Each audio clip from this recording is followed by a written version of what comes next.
Energy poverty is not just a line on a spreadsheet anymore. It's a wake-up call at our front doors. When 60% of the population is choosing between eating or heating, for example in the USA, then the existing ways of social help, including volunteering, need an upgrade. Traditional charity is amazing and will always remain so. But energy poverty is new. It also contains a unique technical side. I know it, they are very busy, and I don't want to put an extra burden on them. The good news is that many new volunteers might be hidden, but ready to be engaged. They may even enrich their own lives. If you are an engineer, a technician, or a serious DIYer, retired or not, you might think that your skills are just for business. But what if those skills are exactly what's missing on the front lines? Today I want to introduce you to the new role of the energy first responder. By the way, this inspiring role is also described in my growing techno thriller, The Global Fall of Voltage.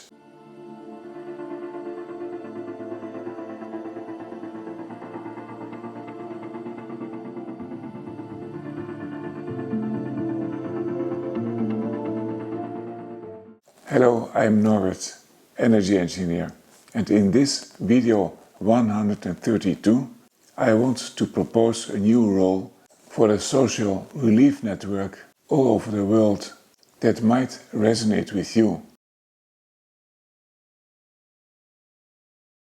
Organizations like Caritas or local municipal groups do heroic work, but when a struggling family shows to a social worker a complex energy bill or a not well configured heat pump, this social worker is not trained to fix it. There's an enormous untapped resource in our community. That's you. Whether it's in a church, a mosque, a synagogue, or a secular community center, helping the vulnerable is just part of our DNA. But here we have a totally new situation that is alarming, to say the least. We don't need to replace social workers, of course not. But we need to arm them with data and methods and also engage new type of volunteers or social workers. Here below I describe the to-do list. It is really a mixture of technical and social skills and a lot of heart.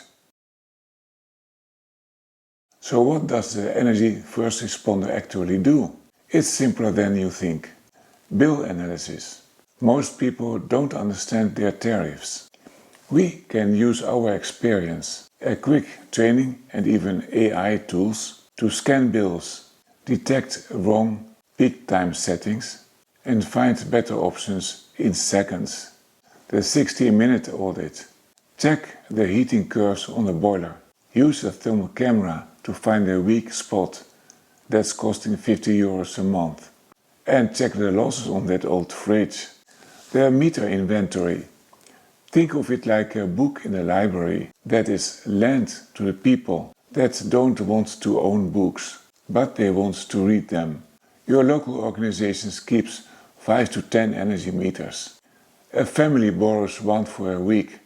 You help them understand the data, and suddenly the invisible energy ghosts in their house become visible. Why do this? For the family, it's instant stress relief and more money will be available for food. For you, it's a sense of purpose. You aren't just retired, you are a hero and people are waiting for you. For the grid, if we lower the peaks in the homes, we also stabilize the entire neighborhood. And it's also a win for the planet. In my eco-thriller, the global fall of voltage. My character, Ivan, is active in this role. I have just finished chapter 3, and as I research on chapter 4, the fiction is reflecting the reality more every day. Ivan represents the silent hero, the engineer who doesn't just watch the world to go dark, but understands the physics of how to keep the lights on for the people who need it the most. So in a few words, I found a new task for social relief networks, but I think also that there is an additional workforce that can take up this extra load. If you have technical skills and are ready to use them for more than just your own home, comment engineer below, engineer or technician. If you manage a social organization, reach out in the comments. We will find each other. Let's turn technical knowledge into social power. I wish you good energy.